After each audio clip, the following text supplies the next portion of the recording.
돈 잘 빌리고 잘 갚는 비법. 이번 시간 학습을 마치고 나면 여러분은 대출 유형과 이에 따른 특성을 설명할 수 있고 대출 결정 시 고려해야 할 점을 설명할 수 있을 것입니다. 또한 대출 상품 선택 시 고려해야 할 점과 대출금을 상환할 때 유의할 점을 설명할 수 있을 것입니다. 자, 그럼 함께 볼까요? 이번 차시에 배울 핵심 용어입니다. 마우스를 클릭하여 내용을 확인하세요.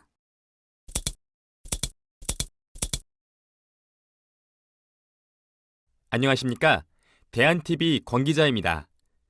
일생을 살면서 작게, 크게 돈을 빌려보지 않은 사람은 거의 없을 것이라고 생각됩니다. 가족 중 한 사람이 큰 수술을 하였거나 교통사고를 당한 경우 비상자금이 충분하지 않다면 대출을 받을 수밖에 없을 것입니다. 이런 경우 신용이 좋으면 은행에서 쉽게 돈을 빌릴 수 있겠지만 그렇지 못한 경우는 대출에 어려움을 겪을 수 있습니다. 이러한 때를 위해서라도 자신의 신용관리를 잘 해야 할 것입니다. 맞습니다. 그리고 특히 주택을 구매할 때는 계획적으로 주택 구매에 부족한 돈을 빌리게 되는데 하도 많은 사람이 주택 구매를 위한 대출을 필요로 하니까 금융회사에서는 아예 장기주택담보대출이라는 대출 상품을 만들었답니다. 구매하려는 집을 담보로 해서 장기로 매월 조금씩 원금과 이자를 갚도록 만든 상품이라서 장기주택담보대출이라는 이름을 붙였다고 합니다. 이처럼 대출은 빚이라는 측면에서는 부정적이지만 우리의 삶을 경제적으로 원활하게 해주는 역할을 한다는 측면에서는 매우 긍정적인 의미를 갖고 있다고 생각됩니다. 그렇다면 어떻게 하면 대출이 우리의 경제생활에 긍정적인 의미만을 가질 수 있을까요?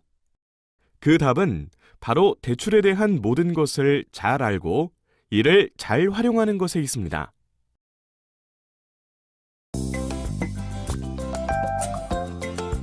돈 잘 빌리는 비법.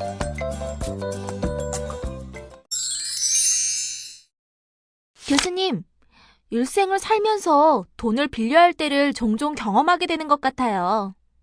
그렇죠.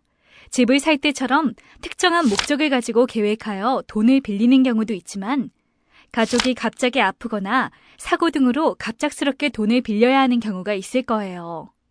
그런데 빌려야 할 돈의 크기나 사용 목적에 따라 돈 잘 빌리는 비법이 있답니다. 돈을 잘 빌리는 방법이요?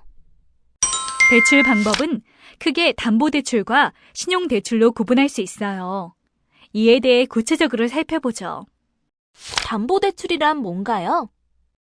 경제적 가치가 있는 어떤 것을 담보하여 돈을 빌려주는 대표적인 것으로 크게 주택, 토지, 상가 건물과 같은 실물 자산을 담보로 대출을 하는 경우와 개인이 적립해 놓은 보험료를 담보로 대출을 해주는 경우로 구분해 볼 수 있어요.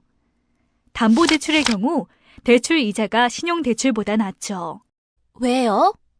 금융회사가 대출금을 받지 못하더라도 담보로 잡은 자산을 처분하여 대출금 상환이 가능하기 때문이에요. 교수님, 예를 들어 설명해 주세요. 네, 실물자산 담보대출로 대표적인 것은 주택담보대출입니다.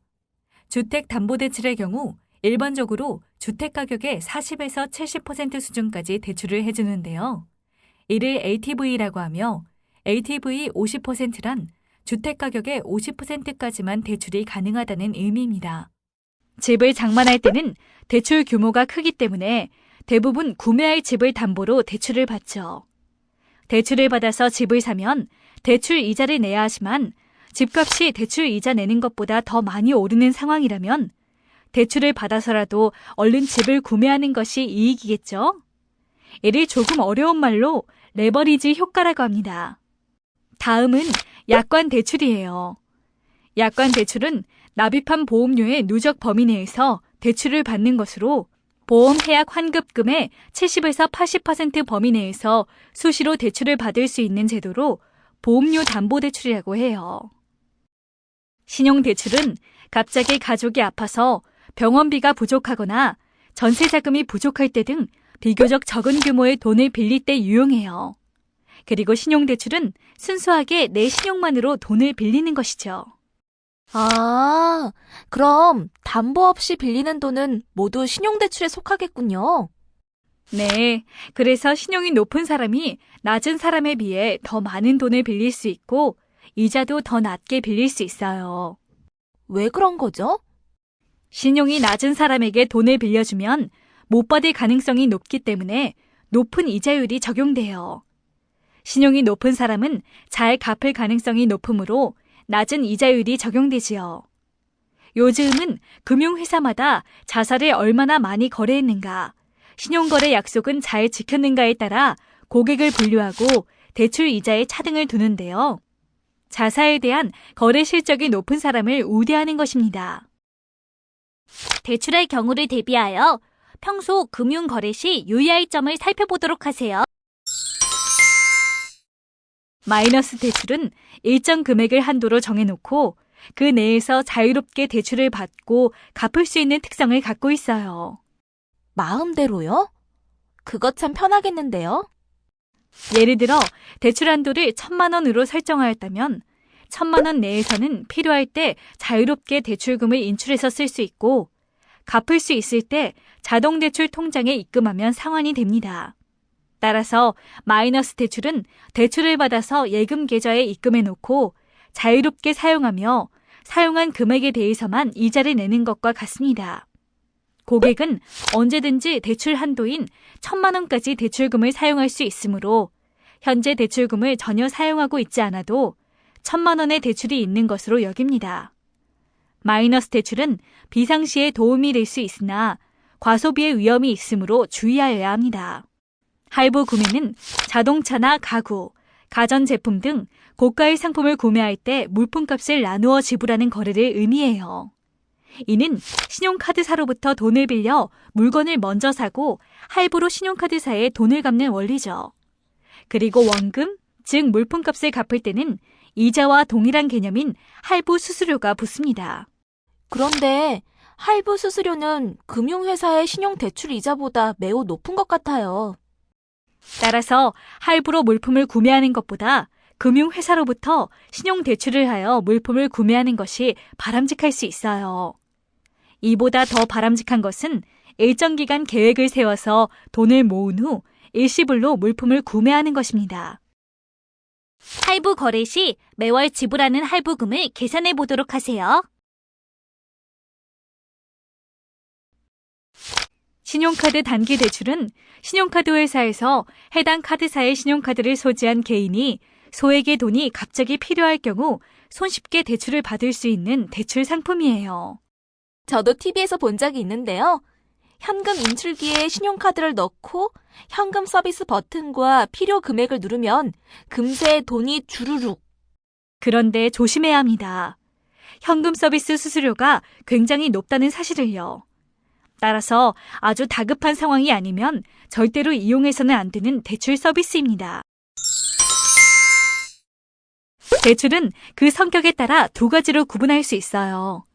하나는 주택 구입 시 담보대출과 같이 자산을 늘려가는 상황에서 계획적으로 대출을 하는 경우이고, 다른 하나는 소비를 위하여 대출을 하는 것으로 후자를 악성 대출이라고도 하죠. 왜 악성 대출이라고 하나요? 돈을 빌려서 경제적 상황을 발전시키는 데 쓰기보다는 현재의 소비를 위해 단순히 써버리기 때문이에요. 기본적으로 대출은 현재 쓸 돈이 부족하다고 해야 하는 것이 아니라 어쩔 수 없는 상황에만 해야 하는 것임을 명심해야 해요. 따라서 현재 소비를 위해 돈을 빌리는 악성 대출의 경우 대출을 결정하기 전에 현재의 상황이 경제적 비상시인가를 생각해보고 또 생각해보아야 합니다. 대출을 받을 때는 수입과 지출을 고려하여 평소의 생활 수준에서 원금과 이자를 감당할 수 있는지 확인합니다.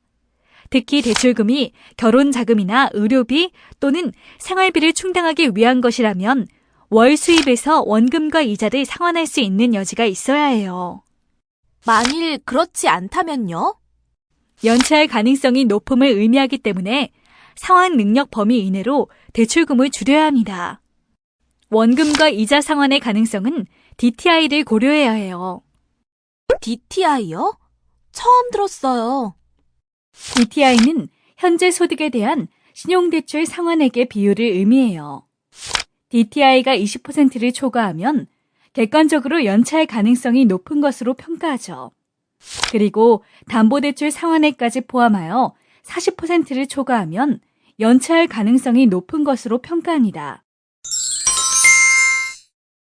대출을 받아야 할 상황이 오면 어떻게 하는 게 좋을까요? 대출을 받을 때에는 본인에게 알맞은 대출 상품 중에서 보다 유리한 조건을 찾아서 선택해야 해요. 대출 상품을 선택할 때 고려해야 하는 사항 3가지는 다음과 같아요. 이자는 금리라고도 부르며 연이자율로 표현하죠. 연이자율 12%라는 것은 1년 동안 지불해야 하는 이자가 원금의 12%라는 의미이며 대출의 조건 중 가장 우선적으로 고려해야 할 사항입니다. 이는 이자가 대출의 가장 큰 비용이기 때문입니다. 아울러 이자에는 고정금리, 변동금리, 혼합금리가 있음을 고려해야 합니다. 고정금리는 대출 처음부터 끝까지 동일한 이자율을 적용하는 특성이 있습니다. 따라서 금리가 상승하는 경향을 보이는 시점에서 대출을 받게 되면 고정금리 대출 상품을 선택하면 유리합니다. 이에 비해 변동금리는 대출 금리가 시중 금리의 변동에 따라 변하는 특성을 갖고 있습니다. 따라서 금리가 하락하는 경향을 보이는 시점에서 대출을 받게 되면 변동금리 대출 상품 선택이 유리합니다.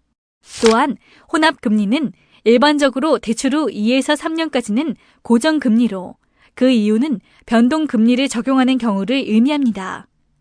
가까운 미래는 금리의 동향을 예측할 수 있지만 그 이상은 예측이 불가능하다는 차원에서 혼합금리를 적용합니다. 따라서 현재 시중금리의 변동을 예측하기 곤란할 경우 혼합금리 대출 상품을 선택합니다. 대출 기간을 길게 하면 월 상환액에 대한 부담은 덜하겠죠? 하지만 지불해야 하는 총 이자 금액은 많아진다는 것을 아셔야 해요. 따라서 무조건 대출 기간을 길게 하지 말고 상환 능력을 고려해서 대출 기간을 정하는 것이 좋아요.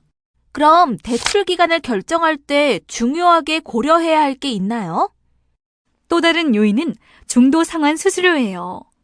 중도 상환 수수료는 말 그대로 대출에 대한 계약서를 작성할 때 결정한 대출 기간이 만료되기 전에 미리 상환할 경우 상환 금액의 일정 비율의 수수료를 납부하는 것을 의미하죠. 대부분 금융회사들은 대출 상환 금액의 1에서 2%가량의 중도 상환 수수료를 요구하고 있어요. 좀 구체적으로 설명해 주세요, 교수님. 예를 들어 설명해 보면 총 대출 금액이 1억 원이고 대출 기간 만료 전에 3천만 원을 상환한다고 할 경우 3천만 원의 1%인 30만 원을 이자 이외의 중도 상환 수수료로 부과하고 있어요. 중도 상환 수수료가 적지 않으므로 대출 신청 시 상환 기간을 신중히 결정해야 합니다. 동일한 대출 이자율인 상황에서도 어떤 방법으로 상환하느냐에 따라 실제로 지불하는 이자 금액은 매우 다릅니다. 상환 방식은 크게 대출금을 한꺼번에 갚는 일시 상환 방식과 대출 기간 동안 나누어 갚은 분할 상환 방식이 있습니다. 상환 방식에 따라 실제 이자 금액은 어떻게 다른지 살펴보죠. 일시 상환 방식은 뭐죠? 빌린 원금을 대출 기간이 지난 후 한꺼번에 갚는 방법으로 만기 일시 상환 방식과 할인식이 있어요. 만기 일시 상환 방식은 대출 기간 중에는 매월 이자만 내다가 대출 만기일에 원금을 한꺼번에 갚는 방식이죠. 할인식 역시 만기 일시 상환 방식처럼 대출 만기일에 원금을 모두 납부해야 하는 것은 동일하지만 지불해야 할 모든 이자를 대출 초기에 대출 원금에서 미리 뗀다는 점이 다릅니다. 예를 들어 연 8%의 이자율로 1년간 100만 원을 빌리기로 하였다면 이자는 8만 원이 되고 이자 8만 원을 제한 92만 원만 대출 초기에 받고 1년 뒤에 대출 원금 100만 원을 갚게 됩니다. 다음 분할 상환 방식이란 빌린 돈을 매월 나누어 갚아나가는 방법으로 원리금 균등 상환법과 원금 균등 상환법이 있어요. 먼저 원리금 균등 상환 방식의 원리금이란 원금과 이자를 합하여 부르는 말이며 원리금 균등 상환이란 매월 원금과 이자를 합해서 균등하게, 즉 같은 금액으로 갚아나가는 것을 의미합니다. 주택 구입을 위해 주택담보대출을 하는 경우 거의 원리금 균등 상환법을 적용합니다. 원금 균등 상환 방식은 원리금이 아니라 원금만을 대출 기간으로 나누어 매월 일정한 금액의 원금을 갚고 이자는 대출 잔액에 대해 계산하는 방식이에요. 그래서 상환 방법 이름도 원금 균등 상환법이죠. 상환 기간의 뒤로 갈수록 남아있는 원금이 줄어들기 때문에 이자도 점점 줄어듭니다. 앞에서 할부금 계산하는 방법을 살펴보았죠? 바로 그 방법이 원금 균등 분할 상환법입니다. 상환 방법에 따른 이자를 살펴보도록 하세요. 정부는 서민이나 취약계층을 대상으로 대출 이자가 낮은 대출 상품을 제공하고 있어요. 그리고 특별한 경우 우대금리를 적용하여 더 저렴한 대출 이자를 적용하죠. 만일 대출을 받아야 한다면 우선 자신에 해당되는 정부 차원의 대출 상품이 있는지, 우대금리를 적용받을 수 있는지 확인하는 게 좋겠네요. 맞습니다. 예를 들어 정부는 서민을 대상으로 근로자 전세자금 대출 상품을 일반 금융회사보다 매우 저렴한 대출 금리로 적용합니다. 구체적인 것은 주택도시기금 홈페이지를 방문하여 살펴보도록 하세요. 금융회사에서 우대금리를 제공하는 조건에는 어떤 게 있나요? 해당 금융회사에서 급여 이체 계좌를 개설하였는지 여부, 해당 금융회사에서 신용카드를 발급하였는지 여부, 해당 금융회사에 금융상품에 가입하였는지 여부, 직업군별 우대, 다문화, 다자녀 가정, 실적 우수 고객으로 이를 반드시 챙기도록 합니다. 일반적으로 대출 조건을 까다롭게 따지는 금융회사일수록 대출 이자가 저렴하고 대출 이자를 높게 받는 곳일수록 빠른 대출과 간단한 대출 서류를 강조하여 광고합니다. 까다롭게 따지는 금융회사에서 대출을 받을 수 있을 정도로 신용이 좋음에도 불구하고 단순히 불편하다는 생각 때문에 대출을 받을 금융회사를 선택한다면 이 때문에 자신의 신용 등급이 더 낮아질 수 있음을 이해하여야 해요.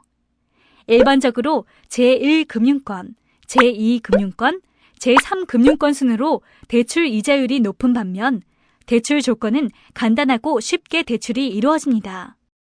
그리고 마지막으로 금리 인하 요구권을 잘 기억해 두었다가 이용하세요.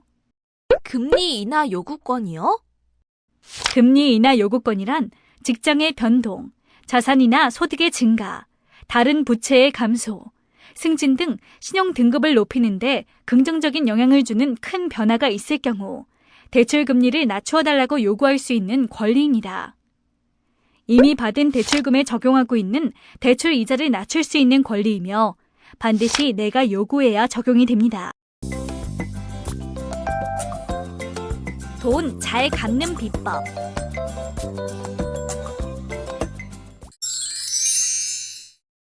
대출금을 갚을 때 가장 중요한 것은 무엇일까요? 무엇보다 연체를 하지 않는 것이겠죠? 연체를 할 경우 매우 높은 연체 이자를 물어야 하는 것도 문제지만 신용 등급이 매우 낮아질 수 있기 때문입니다. 대출 금리가 높다는 것은 이자 비용이 많이 나간다는 의미이죠. 따라서 대출을 여러 번 받았다면 대출 금리가 높은 것을 먼저 상환하도록 합니다. 대출을 여러 번 받아서 대출의 가지수가 많으면 관리하기가 매우 어려워 자칫 연체가 되기 쉽습니다. 그럼 어떻게 하는 게 좋을까요? 대출 가지수를 줄이기 위한 방법으로 우선 대출 잔액이 적은 것부터 갚습니다. 이는 대출 잔액이 적으면 쉽게 갚을 수 있기 때문입니다.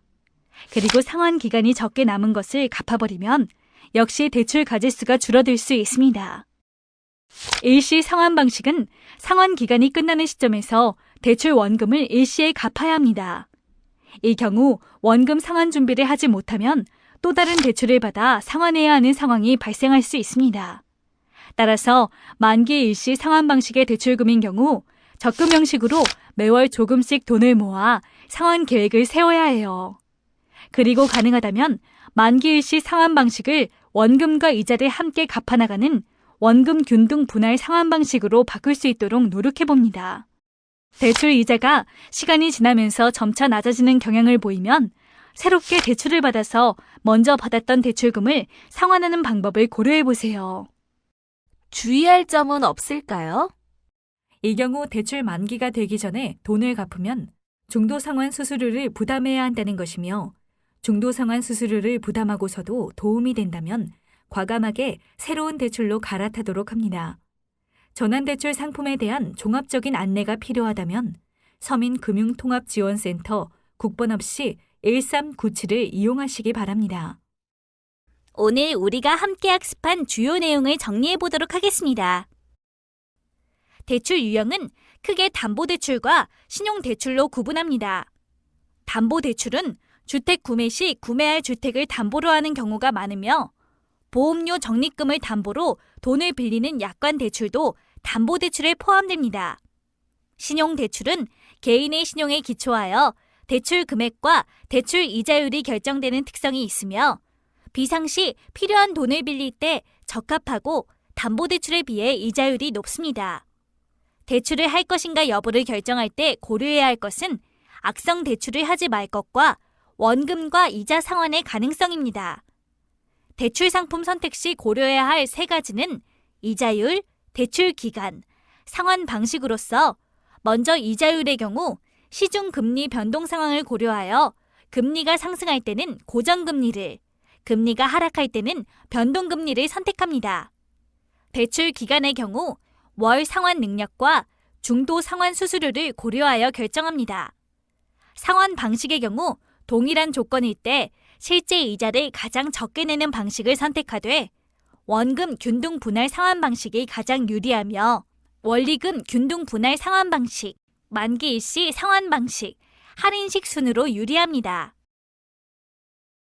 대출을 저렴하게 받는 노하우로는 정부의 서민과 취약계층을 대상으로 하는 정책적 지원을 받을 수 있는지 살펴보고 우수 고객 혹은 다문화 다자녀 가구에게 주는 우대 금리를 챙기도록 하는 것을 들 수 있습니다. 또한 대출을 해주는 금융회사별로 대출 상품을 비교 분석하여 대출 비용을 절약하되 대출 조건이 까다로울수록 대출 이자가 낮다는 점을 고려하여 편리하게 대출하려고 하지 말고 불편함을 감수하도록 합니다.